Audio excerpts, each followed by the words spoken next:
Beautiful जिंदगी channel में आप सभी का स्वागत है। आज की कहानी पति और पहली रात पर आधारित है।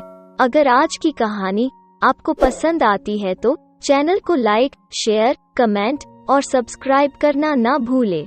नीचे दिए गए बेल आइकन पर क्लिक करें ताकि हमारी सारी हिंदी रोचक कहानियाँ आप तक पहुँचती रहे।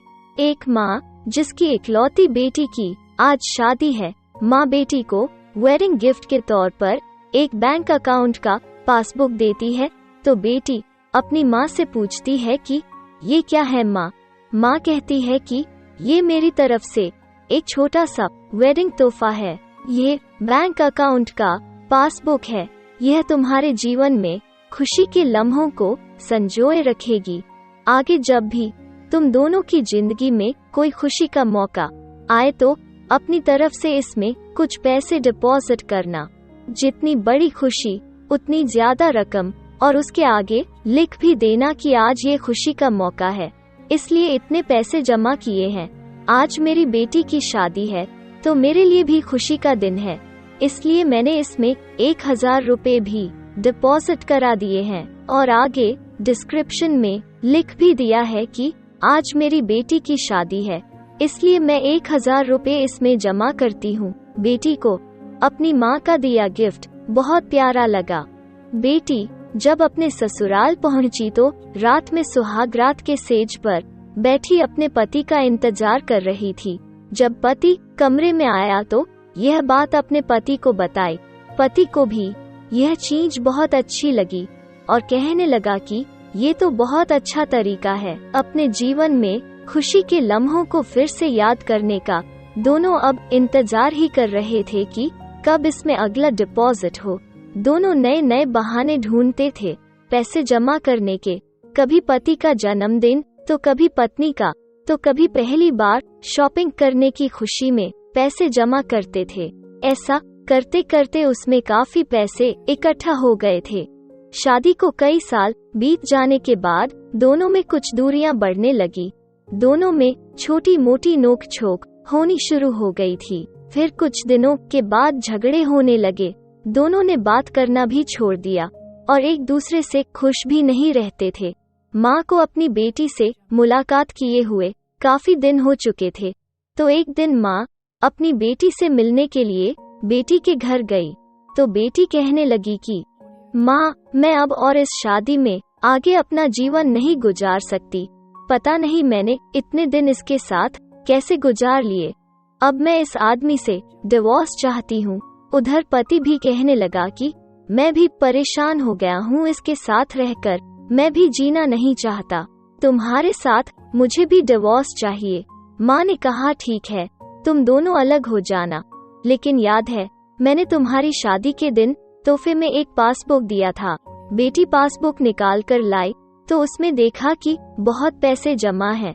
माँ ने कहा जब शादी इतनी ही बुरी थी तो पहले अपनी शादी से जुड़ी कोई याद भी अपने पास नहीं रखनी चाहिए।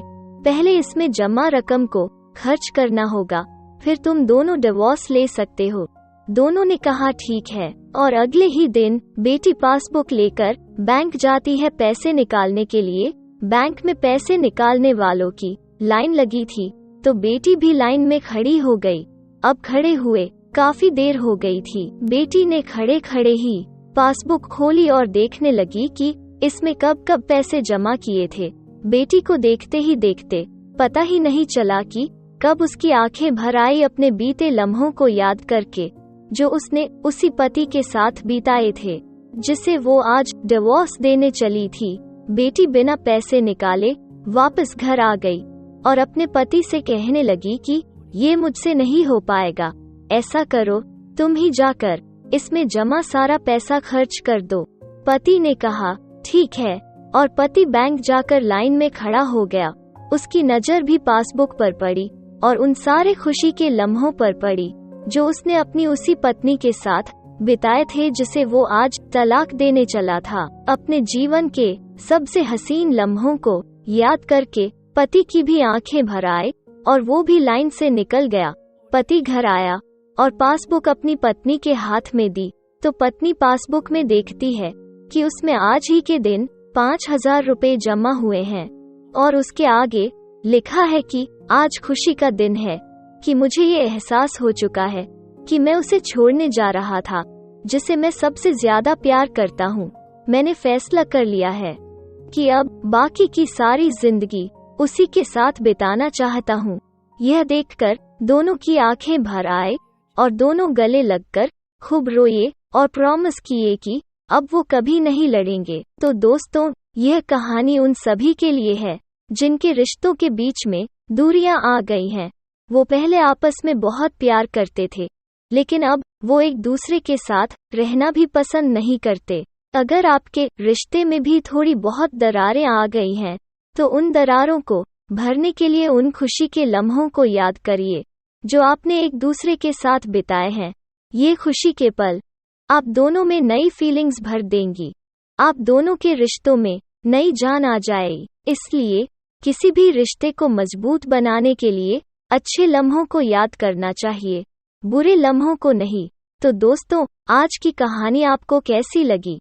हमें अपने अपने सुझाव कमेंट में जरूर बताइएगा। Thank you for watching.